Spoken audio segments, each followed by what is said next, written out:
শেষ কবে ইসরায়েলিরা এমন বাস্তবতার মুখোমুখি হয়েছিল তা মনে করতে পারছে না তারা।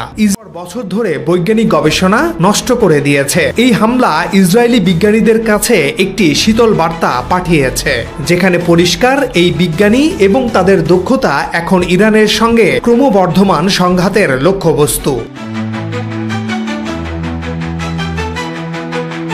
ইরানের যত ভয়ঙ্কর অস্ত্র। ইসরায়েলের হামলার জবাবে ইরানের হামলার নাম অপারেশন ট্রু প্রমিস 3।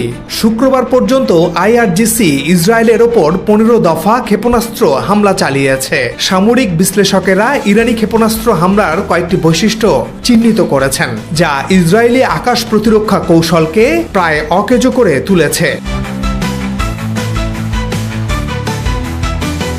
এগুলোর মধ্যে আছে ইরান দিনে ও রাতে উভয় সময়ই ক্ষেপণাস্ত্র হামলা চালাচ্ছে। এতে সময় ঠিক করতে ইসরায়েল তার প্রতিরক্ষার সংগঠিত কৌশল গঠনে ব্যর্থ হচ্ছে।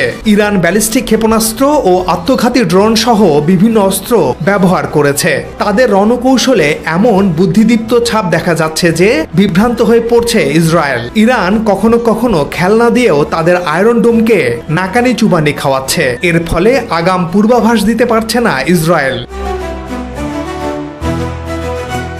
ইরান ইসরায়েলের বিভিন্ন জায়গায় একযোগে হামলা চালিয়ে তাদের চমকে দিচ্ছে। লক্ষ্য করা যাচ্ছে ইরানের হাতে আছে ইসরায়েলের বিশাল ডেটাবেস।